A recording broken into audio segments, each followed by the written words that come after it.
แต่អាចបាត់ទេពាក្យថាសង្គ្រាមនេះតែអាចបាត់ទេអត្តសញ្ញាណវប្បធម៌ប្រពៃណីរដ្ឋាភិបាលអត់បានដកឃ្លាអំពីព្រំដែនទេអត់បានបន្ធូរដៃក្នុងការការពារបូរណភាពទឹកដីទេ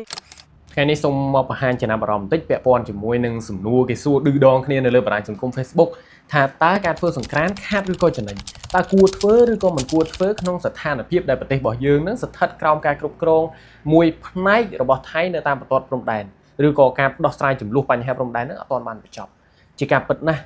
យើងពិតជាឈឺចាប់ហើយចងចាំនៅអ្វីដែលថៃបានបំពេញមកលើប្រទេសកម្ពុជារបស់យើងមកលើបូរណភាពទឹកដីរបស់យើងអត់ទាន់ភ្លេចមានទាំងជនភៀសសឹកដែលមិនទាន់បានត្រឡប់ទៅផ្ទះវិញនៅឡើយក៏ប៉ុន្តែសួរថាតើគួរធ្វើសង្គ្រាមឬក៏មិនគួរធ្វើថាគួរតែធ្វើហើយវាជាចំណុចមួយដែលចំណេញសម្រាប់ជាតិបើសួរថាខាតឬក៏ចំណេញនៅក្នុងពេលកន្លងទៅយើងឃើញហើយថាអត់មានខាតទេគឺចំណេញក្នុងសេដ្ឋកិច្ចជាតិផងហើយនឹងការដាស់ឡើងវិញនៅវប្បធម៌ទលាមទម្លាប់ប្រពៃណីរបស់យើងតាំងពីបុរាណកាលមកនោះ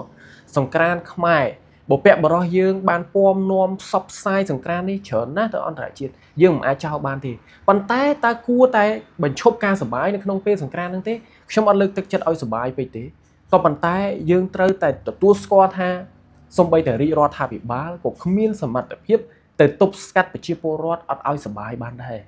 មិនថាក្មេងមិនថាចាស់ទេកន្លងទៅទោះបីជាមានកូវីដក៏ដោយមានបំរាមគួរចោមិនក៏ដោយបទពិសោធន៍របស់យើងអត់ធ្វើកម្មវិធីសង្គ្រាមក៏ប៉ុន្តែប្រជាពលរដ្ឋនៅតែសប្បាយដដែលនៅតែជួបជុំមិត្តភ័ក្តិបងប្អូនណាសាច់ញាតិទៅធ្វើបុណ្យនៅទីអារាមអីផ្សេងព្រោះជាទំនៀមខ្មែរជាទម្លាប់ដែលយើងធ្វើជាប្រចាំប្រពៃណីរបស់យើងមកអញ្ចឹងយើងអាចទៅហាមពួកគាត់អត់ឲ្យធ្វើអស់នឹងបានទេហើយការសប្បាយមួយចំនួនដែលយើងឃើញឲ្យក្មេងៗណាការគិតរបស់គាត់ក្មេងអាយុ12 13ឆ្នាំ14 15ឆ្នាំអីនេះដូចជាមិនទាន់ចាប់អូស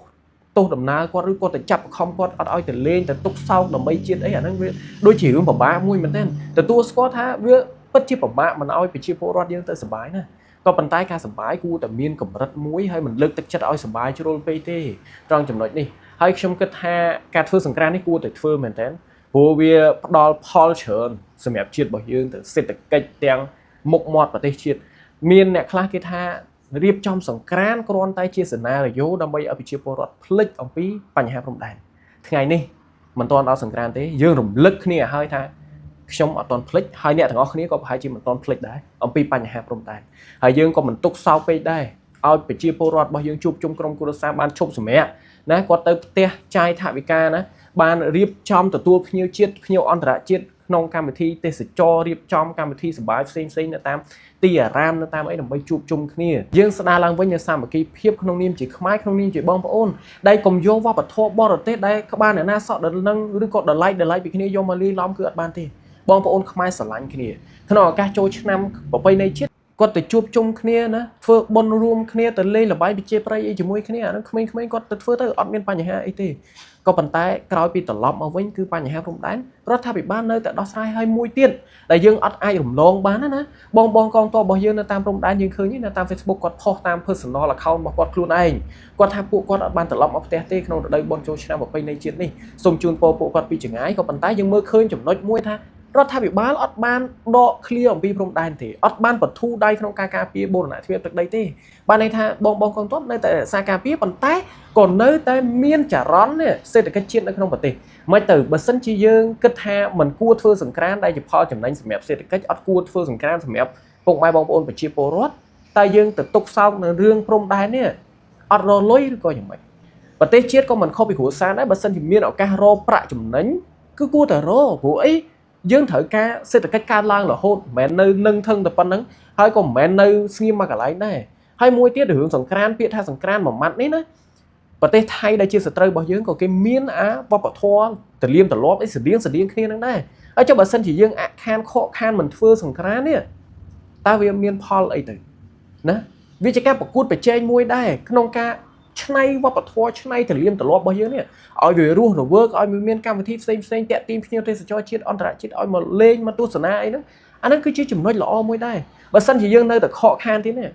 តែអាចបាត់ទេពាក្យថាសង្គ្រាមនេះតែអាចបាត់ទេអត្តសញ្ញាណវប្បធម៌ប្រពៃណីព្រោះយើងធ្លាប់អខានជាច្រើនដងមកហើយដោយសារបញ្ហាផ្សេងតែបញ្ហារឿងព្រំដែននេះខ្ញុំមើលទៅដូចជាមិនទាន់ដល់ថ្នាក់យើងឈប់រស់ស៊ីទៅទួញសោយរឿងព្រំដែនទេប៉ុន្តែក៏អត់ទាន់ភ្លេចដែរ khỏi bị dương chọc tới đôi cái hai thằng muốn lôi chọc tới nữa khỏi bị riêng trong cả một thi ấy ban tháp bị cai chia chấm nô tháp bị cai trả rón lùm hô sẽ cách ấy câu khoán đôi bị chia bố rón đôi tu tới đôi từ kia thế quạt vơ tở lom ao vinh phơi ca thom mà đa nè